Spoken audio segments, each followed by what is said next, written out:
Hi everyone, thank you so much for coming.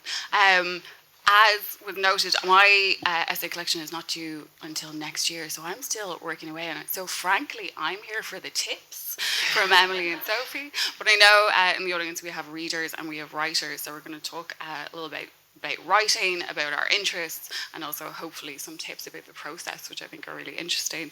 But I think as we've all published or are working on essay collections, I just want to start asking Sophie and Emilie about corpsing and notes to self. And I'm curious about whether your essay collection, what was the entry point to it? Did you both have one essay that you thought, this is incredible, this is something, there are things to tease out here that could make a collection? Did you have an intention to start a collection? I know Sophie, corpsing deals with so many things, but there are these through lines in your life about grief and mental illness and addiction. So I'm curious about your entry point. What was the starting point? How did it develop? Is that enough of a question to start? Let's go. That's great.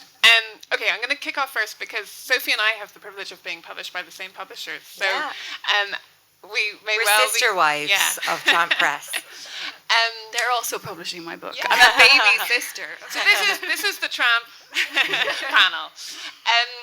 It was really that I had an essay that I had written about my dad, and my dad had been an alcoholic for a very long time and had gone into liver failure. And the happy ending is that, well, the real happy ending is I got a book out of it. The happy ending is that he is alive still, but he was very close to dying, and I needed a way to deal with it, so I ended up writing about it. And it wasn't deliberate at all. And so I sometimes think of Notes to Self as the book that I wrote accidentally. And I sent it to Tramp Press knowing that they didn't publish nonfiction at that point, and they said, we can't publish this, Emilie. And I said, no, but I would really appreciate an honest opinion on whether it's any good or not. And they said, but we don't publish nonfiction. I said, I know. And they said, we're not going to publish it. I was like, I know. And then I met them a few months later for coffee, and which turned into food, which turned into more coffee, which turned into drinks. And they said, we'd really like to publish a book like this. And I said, but you don't publish nonfiction. And they said they would like to kind of change, and they were really thinking of moving in that direction, which they obviously have, and they've published incredible, like Tyranny, Grief is a Voice in Its Throat, and Alongside Corpsing, just amazing nonfiction. And at that point, I had not had the ambition, right, from my own writing to imagine a collection. I just had this one essay, and I said to them, and on that day, and it was just before Christmas, so all Christmas shopping everywhere, and I said, well, what would I write about? And they said, you could write about anything you want. And I said, well, I don't really have a style. And they said, but we love your style. And I said, but that's just what it sounds like in my head. And they said, that is your style, like that's your voice. And it was amazing to me now looking back, it was amazing to me then, and it's amazing looking back, to think of like all the different kinds of permission that I needed to actually start imagining myself as a writer, as someone who could write a whole book, as someone who had a style, as someone who could write well, and how vitally important it is, and what a feminist project it is, actually, for women to tell other women exactly those things, right? For us to give each other permission. And for them as publishers, they're a really small publishing house. At that point, they published 3 books a year. For them to say, okay, we want to change Irish publishing in various ways, and to really empower other writers to write about their own experience. I think all the points you made there about giving permission is really fitting, because Notes to Self came out in 2017. 18. Oops. And that was, reading that book was a real kind of unlocking for me. And Corpsing, which came out in 2021, for sure, I kind of felt like you gave a lot of us permission, which was so important. For me, Corpsing also came out of a kind of difficult scenario with my father, and he was dying, and for so long, and like truly, just go. After a while of someone being so ill for so long, it is just, the long goodbye, it's wearing. And I think I wrote a piece called Grief, a Ghost Story, kind of about how I experienced grief and how I felt like I'd been really misled about grief. I thought I was going to be sad, and that would be sort of it. And what I didn't really know was that grief is just such an excruciatingly uncomfortable sensation. And that's a real bag of dicks, you know? And it went on, man. And so I didn't really like kind of set out with much of an intention with corpsing either. It just kind of evolved from that essay. I had done nonfiction already. My first book, Recipes for Nervous Breakdown, was a nonfiction collection that had recipes in it as well, as a cookbook memoir. And after that came out in 2016, I swore off any nonfiction, was like, well, never again, thank God. And then I just didn't know that I was going to have so much bloody material in the space of 3-5 years.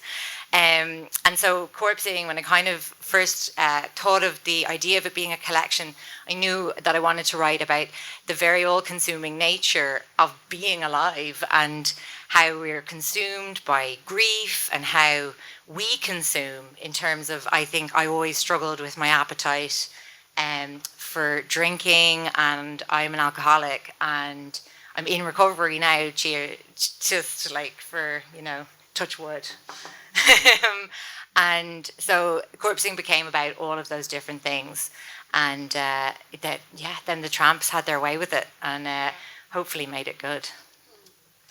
I think one thing, so my book is about post-traumatic stress disorder and my experience of it, and I think for me, I knew kind of from the start I wanted to write a book because I had gone through PTSD, and my background is in academia, and I tend to intellectualize things and look for research, and so I researched the hell out of PTSD in order to understand it.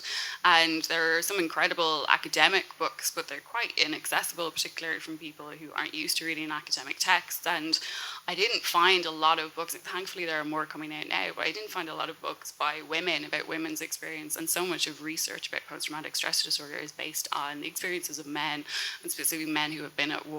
Like most of our understanding of post-traumatic stress disorder comes from soldiers from the Vietnam War, and so it's such a gendered area of expertise, and all of the experiences are so male. And so for me, I really wanted to read a story like mine and knew that it didn't exist. So I'm falling apart literally.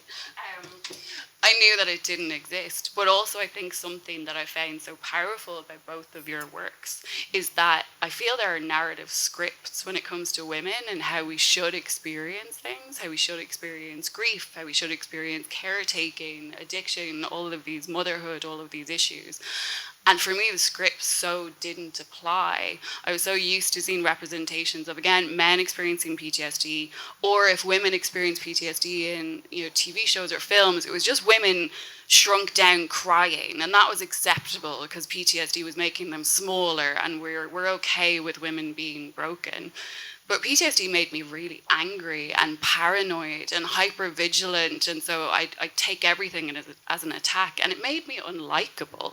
And I think what I love about both of your works is you delve into the ugliness of experiences, and you don't stick with this very pretty feminine script. And I'm wondering if that was a conscious thing of thinking, I haven't seen my experience represented the way I felt it, and undoing those scripts. Was that a conscious thing in your heads when you were writing? I feel I write in this very lazy, not very self-interrogating way. So I have to own up to that. I think with writing my first book, Recipes for Nervous Breakdown, I do remember, like, in terms of like a sort of a social script or a kind of a cultural script, I felt that when I had my first breakdown, I was 22 and it was 2007, and like stories of mental illness were just not around the way they are now, and like even the internet wasn't what it is now. And I remember at 22 like being in John of God's and like being told I have psychosis, and you know, all of this was really frightening, and I couldn't find anywhere any evidence that you could survive this. And so when it came to writing my first book, I think that was a kind of a script I wanted to write, and not just a kind of a you'll get through this and be better, full stop, because obviously corpsing's like the sequel and details loads of other breakdowns. And but I definitely had this awareness that this was a book I would have really wanted to read back in 2007 during my first breakdown. Now I have a now that's breakdowns kind of, best of. So all detailed in Corpsing, which I swear is also fun. It is very funny. extraordinary. It's really funny. I know. And you're like, I'm really sorry, Sophie, but this is really funny. Yeah. It's true, though, and I have that really strong sense of when I was writing, because it's not like alcoholism is a secret in this country, right? But I was writing as the child of an alcoholic, and then suddenly, once it was published, lots of people getting in touch with me. And about that essay, but also about the essay that I wrote about trying and not being able to become a parent. And that was the essay that I felt that I wrote for myself, in the sense of my experience with my dad had been my whole life, but this experience about infertility was incredibly recent, and I was going through it, and I was trying to use writing as a way of understanding it. But also, and it's really interesting to me when you say that, both grief and PTSD are really influenced by anger, but I felt like the anger was the thing that unlocked the writing. And I just started to write, and it's that amazing thing is when you break the script, you cannot stop, right? It just keeps coming, and you start thinking, oh, and another thing. Right?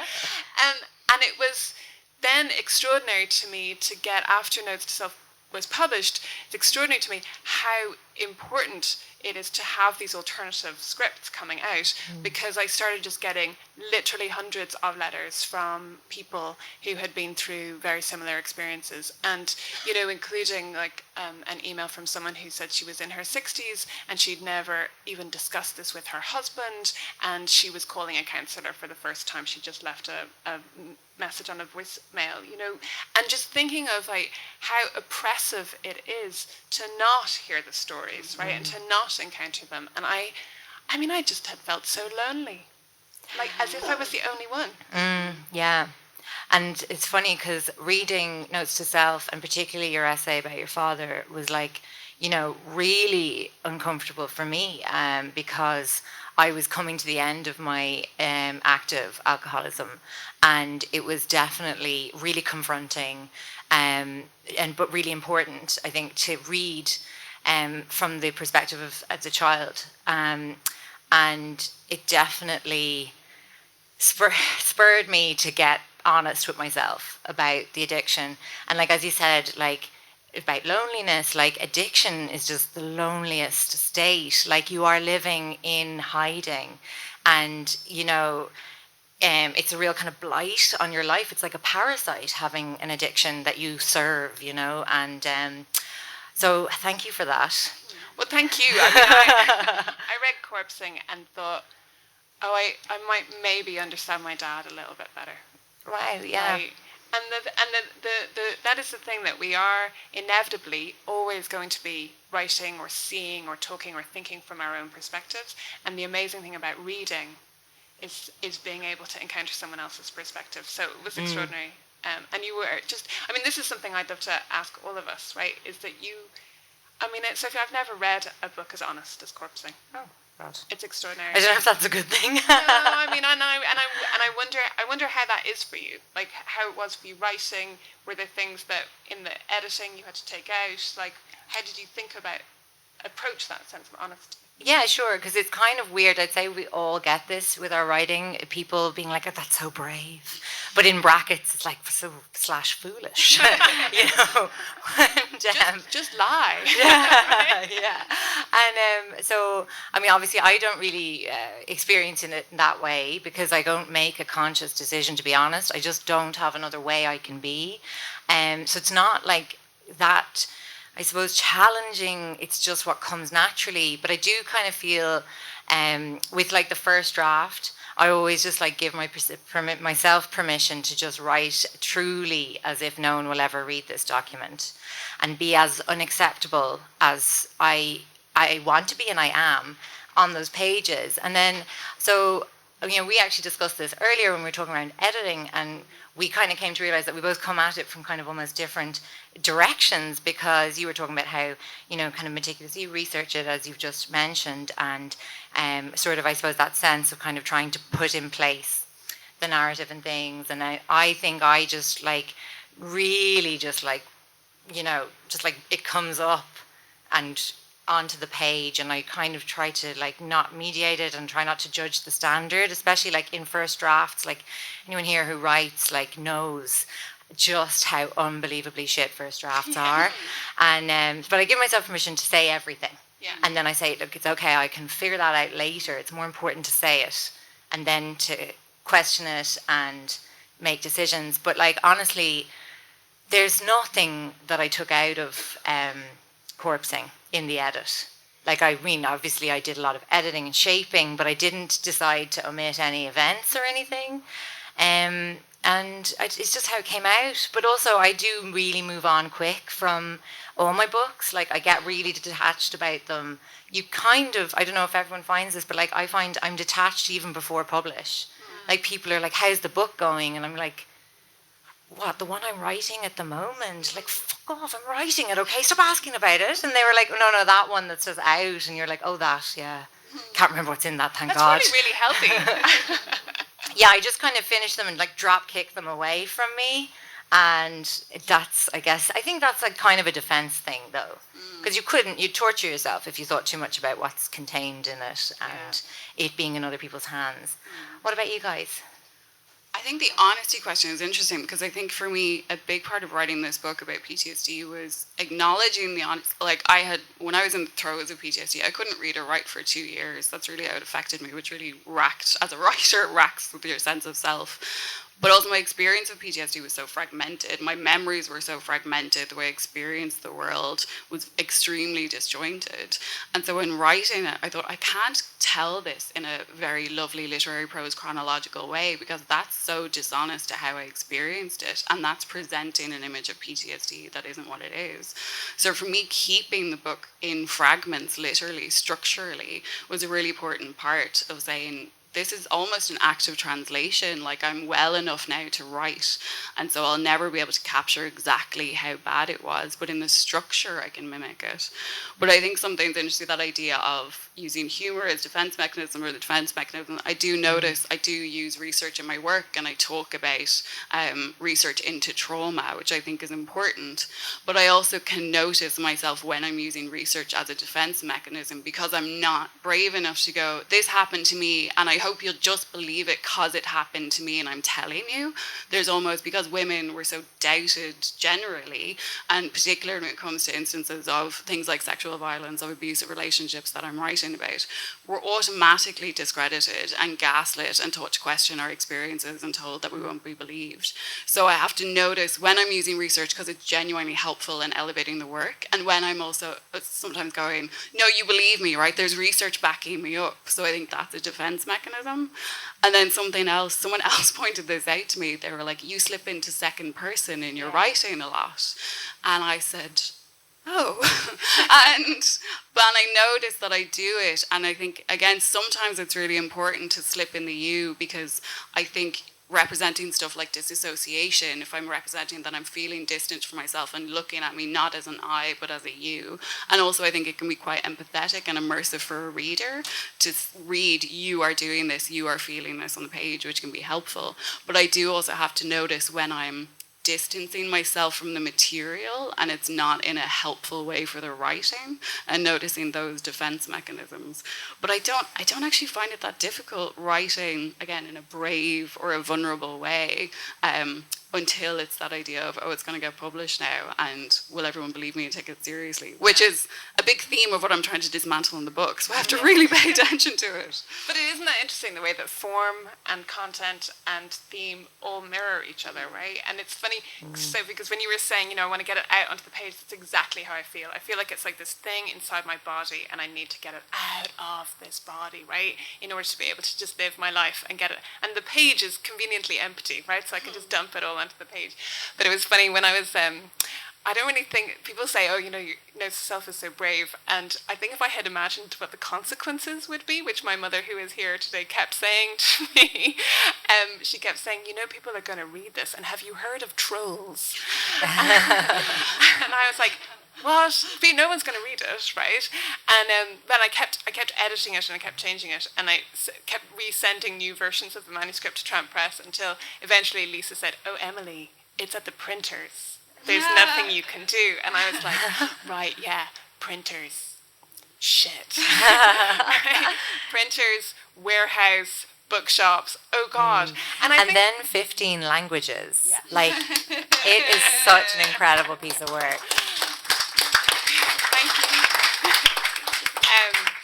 Part of that is a little bit depressing because I remember being in France when the French edition came out. It's and not I was like, 16. I'm such a loser. No, I mean, like, I was in France going, but you, or actually I was in Sweden, and you know the way Sweden is always held up as such an icon of kind of, you know, liberal society, and they have everything worked out, and I was meeting all of these women who were saying, my life is like this, and I was like, no, you're meant to be the beacon of hope that we're all moving up civilization. We're aspiring to you. What? No, you can't relate to this. I know, but I think that underlying question, right, relates so much to that point you raised at the start, Ro, about scripts, right, which is the scripts that we grow up with, and so often, sometimes, as I was saying, they are oppressive, but so often they're not meant to be, right? They originate out of, I think, trying to everybody get along, and I'm struck by how much silence is actually a result of tact or tactfulness. And you know that thing where somebody asks you how you are, and you say, I'm fine, and all you want to do is say, I'm drowning today. But you don't, because, you know, everyone's busy and you have to move on, and you're at work, or you're trying to, you know, I'm fine, yay, you know, ha ha ha, I'm just falling apart here, you know, like, let's make a terrible joke about it. And actually we don't expect honesty, because the honesty means stopping with the I'm fine script and telling the often very difficult emotional truth, which you know will hurt other people too, or mean that other people will have to carry it. And I think that's why when I was reading Corpsing, and I really look forward to reading Ro's work, encountering someone else's radical honesty is very freeing for ourselves. Yeah, I agree with that. And I think I'd be interested to hear what you guys think of this question. But, you know, when I think of the writers that gave me permission, and I don't know whether men need this permission. Lots of them do. Maybe they do. But I think on a kind of a cultural level, it's certainly different. And, you know, I think Marion Keyes is somebody for me who just really helped unlock storytelling as well, and helped me to, you know, see that every kind of medium is really valid and important. And I think, you know, writers like Marion Keyes, Anne Enright, I know you know Anne Enright, and I'm like, oh. So am I. But Anne Enright and Nuala Whalon were two writers that really I saw that radical honesty, and I feel like they were doing it in a less a welcoming climate. You know, Anne Enright's book Making Babies was like such a moment for me to be like, oh, like, you don't have to be acceptable, and you don't have to justify your point of view in any way. And like, that's the thing I think that happens with me in humor, Ro, and research. It's like almost I have to kind of make an excuse for why my work is here. And if it's not pretty, then it should at least be funny, which I think is that's the kind of the woman thing too. Like, if I'm not going to be aesthetically pleasing, I better entertain you, you know? And I think that's kind of why I had to constantly like slap myself on the wrist every time I wanted to kind of do a gag, like, you know, in Corpsing. And the title comes from Corpsing in theatre, obviously, where, you know, you're bursting out laughing at the wrong moment, and like, what a kind of, I don't know, that just really struck me as like life all over, isn't it? You know, especially as Irish people, maybe. So yeah, who were your kind of writers that sort of did that for you guys? Nuala Whalon was huge as well. I mean, are you somebody who remembers 1997? Yeah, it's just like, oh, it's okay if I'm a bisexual, thank God. I can be that, you know. Yeah, no, she was massive. She was, and the thing is, like, her life doesn't look like my life, and yet I read that book and thought, oh, someone put my life on the page. Like, and that's an amazing kind of moment of transmutation where you're like, oh, okay, it's the emotion that I'm connecting with, right? It's in the integrity and the sheer beauty of her prose and her intellectualism, all at the same time, is just incredible. She's amazing. I love, there's a really strong tradition of American nonfiction women writers, to the point that, like, you go into some American bookshops and they have nonfiction by women, like, or essay collections by women as a section, amazing. And I remember reading Ariel Levy's essay, which was published in the New Yorker and is free on their website, and is the name of which escapes me now, of course. Is it A Weekend in Mongolia? Yeah. That's an incredible piece of work. And she described her son being born and dying, and just I can't almost even speak about it. The viscerality of it. It was just her alone in the bathroom of a hotel. She was on assignment. I don't know if anyone's read it, but, like, do seek it out. I mean, it's harrowing, but it's, Jesus, it's, like, really just, like, a kind of microcosm of, like, the huge human experience, all down in this one tiny moment between her and her son. It's something else, like, It's also really beautifully written, right? And it's not just about being brave or honest. It's also, like, we're here to try and be the best writers we can be, And I really admire that that's what she talks about that, like, editing it to make the sentences where she's describing the most traumatic event of her life. She's like, I just need to make this sentence better. Yeah. I really admire that she's able to think of an editor and a writer as well. I think as well. Which sounds very cold. No, to take it even colder, I think that with a lot of creative nonfiction, people kind of get the impression that it's a sort of a catharsis, a journal, a Dear Diary moment, and it kind of irks me a bit because it sort of erases the massive kind of craft and the editing that takes place. And now I always liken it to, a painting. Because my original study was art, and I think it's not lies, it's true, but it is, like, a really crafted representation of an experience that is so subjective. And so, I just, sometimes I'm like, like when some people sometimes would ask if it's therapeutic, and I don't identify it as therapeutic at all. I just think, no, it's my work. Like, it's not therapy. I think that's so important.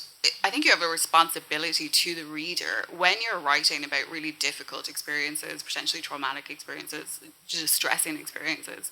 Your responsibility to the reader is to say, I'm going to ask you to come on me with this journey through this emotional experience, through this difficult subject matter. But I am going to make sure that the sentences are crafted so well, the structure is considered, the arc of this is thought through so that you feel safe moving through this. Not comfortable, but that I'm in control of this narrative, and that I'm writing it to write it, not to use you as a therapist reading this. I think that control is so important, and that's the difference between, and I think writing as a therapeutic exercise, writing for yourself, writing to process experiences is so important, but there is a difference between that as process and writing for an audience to read, and that difference is the craft and that element of safety and control. I think that's really, really important. I never thought of that. That's absolutely brilliant. Yeah, that's exactly what I think we should be aiming for, and what I want as a reader, right? I wrote an essay, and it was about my experience of sexual violence, and I knew that the personal segments of it were going to be difficult. And I want to come back to this question of voice, because I know you write academic texts, and the academic voice is a difficult thing to escape. But I come from academia, I work as a pop culture critic, and I have all these personal experiences. So a lot of the times I don't have one particular voice. I will move through voices. I'll have this is my personal experience. This is the research I've done around it to try and explain it. Here's something that makes me think of a pop culture reference. And so I use a lot of narrative braiding in my essays. I'll have 3 different threads and I'll weave them together. And so I had this essay about my experience of sexual assault, and I knew the personal bits were going to be quite raw and quite difficult to read. And so I needed to braid them in a way. One of my braids was basically about the idea of shame and what happens when you experience sexual violence. And someone has created this new version of you, and there's so much shame around it and the control that they have.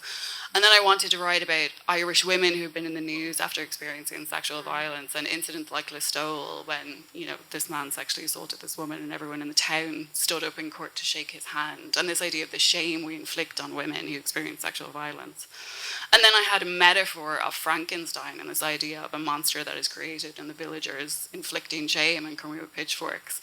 And I knew that the structure of that, and getting the structure right and weaving them together in a way that elevated each other, but also gave the reader a break from the personal experiences, that literally had white space on the page that went from a portion of personal experience to these stories that we were aware of to a cultural hook, gave the reader some breathing room and also time to reflect on it. And that was my way of saying, this is a really uncomfortable experience, I know, please come with me and I'll keep you safe. And I think that's vital. And I think, Sophie, you're so good at doing that in terms of both making jokes and expanding your subject matter out, referring to pop culture, referring to cultural moments, and saying, this is my story, I can also see how it fits within other stories. And also, here's a joke, you doing okay?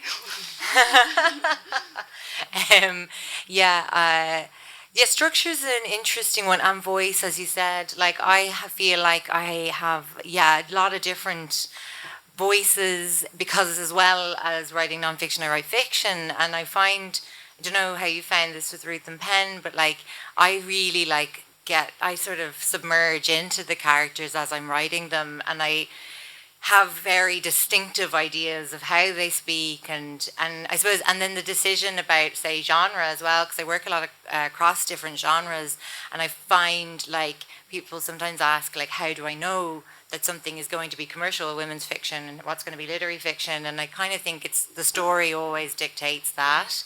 And I think, like you were describing with your braiding structure, like the story has dictated or demanded that.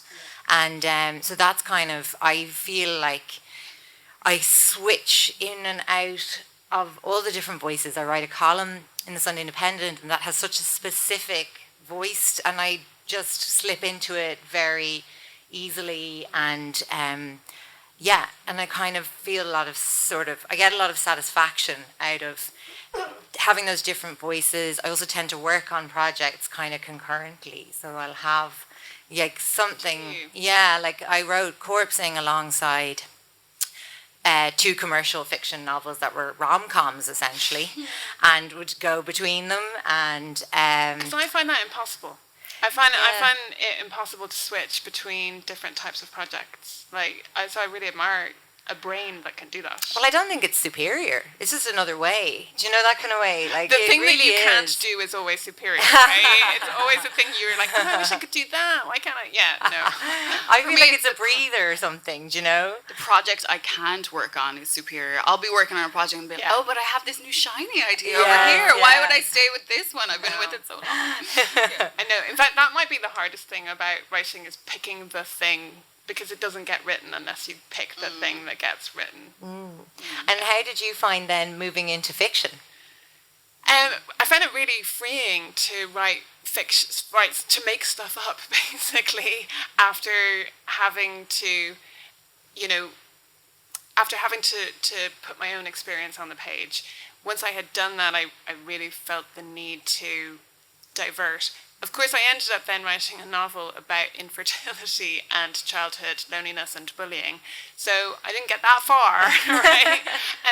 But what it did was, it was like refracting it through imaginary personae and imagining different pathways. So one of the things for me was that I never did IVF in that quest to become a parent. Largely for medical, but also personal reasons. But I always had that blinking light in my head saying, maybe you should have tried harder, Emilie. And I think that's just one of the things that we do, right? That we carry, the voice that we carry in our heads, which we kind of beat ourselves up with often. So I read a fictional character who did IVF and who it didn't work out for. And because I think often the stories of IVF that I was hearing were like, there were all these fertility memoirs, they always seemed to end with a fucking fucking baby. And like, I'm happy for you, but I don't want to read your book because it's just not giving me anything. And so I needed to write about someone who comes out the other side as themselves. And that was not my story, and yet also my story. And I said it to my partner because, obviously, right, he's a writer too. We talk about writing all the time. And I said, I just don't, I was in the middle of it. I was like, I don't understand why I'm still doing this to myself. And he said, because we are done living it, Emilie, but we are not done imagining it and thinking it. And I think that was another stage of processing, and also, Ro, you referred to me being an academic. Like, within my academic life, there was no space for that, and I just needed fiction or, autobiography just needed to be this other kind of narrative space, because as much as I love and I do absolutely love my job as an academic and primarily as a teacher, right, within my research, I kept hitting this wall of not being able to be subjective. And the kind of fictional idea of objectivity is just really, I got to the point I'm just really bored, because it's as if we're not people, and that just feels dishonest, actually. I think that's really important about the idea of difficult experiences and always seeing them represented as tidily resolved. Yeah. And that's why I think both of your collections are so important. And I think the essay itself, because it allows you to explore an experience and not bring it to this very tidy conclusion and let it linger. And I think a joking working title for my book is "What Doesn't Kill You Gives You Trauma." Because this idea of you're always coming out of it stronger, I was like, no, that's not what happens. And I think that's why I work with fragments as well, because they are rebellious, and I think the traditional hero's journey arc that we see, particularly in literary prose, of a character encountering obstacles and overcoming them and then going home and everything's safe, that's not the experience of most people, particularly most marginalized people and people who go through difficult experiences. They don't end up safe. Their narrative arcs, they're not tidily resolved. And so mimicking that in structure, even with the essay, and leaving there more room for those experiences, I think is really important. Yeah, this is our pitch for the essay as a form, right? I think there is also something about the brevity of it as a form, is that sometimes these are really intense experiences, and it's nice for someone to be able to finish it in 30 pages, right? And then go and then take a breath. And again, that idea of the essay as a kind of contained form that allows readers a little bit of security or space. I'm just aware of time, but I do want to talk about, I love your book, The Memory Marketplace, which is Emilie's academic book about theatre and performance of non-fiction experiences and people's personal experiences. But in it, you're so interesting about the marketplace for memory-based art, whatever it is. And I think something I'm so aware of, particularly writing about PTSD, I'm aware that I didn't read a lot of books about women with PTSD, but I'm also white, I'm able-bodied, I'm middle class, and I'm a writer. I'm able to express myself. And I'm so aware that just because I'm able to do that doesn't mean my story is more important. And there is a discomfort with knowing that my story will get privileged over stories of people who are less privileged and also less able to express themselves, which is huge. And I'm just curious about your thoughts on the idea of privilege and releasing your stories, and how you grapple with going, yes, my story is important because it is, and it will be helpful to other people because it will be. And also knowing that not everybody gets the opportunity to do that, and the idea of the marketplace. So I think that, this is a really big question, and we do have to finish because we're getting the kind of signal from over there. But I think, not just writing about one's experience, but understanding that then once you are published, you suddenly have a platform by which you talk about and can elevate other people's voices. And it's something that I think about a lot in academia. The flip side of that, though, as well, is I often get sent proof copies of and letters telling me about memoirs that are coming out, and I increasingly see in letters from marketing departments, this is even more traumatic than anything you've read before. And I really worry about the exploitative nature of marketing around, and also, a lot of these writers are very young, and I think the marketplaces actually can be a potentially scary and dangerous place, wherever you're coming, especially if you're carrying trauma with you.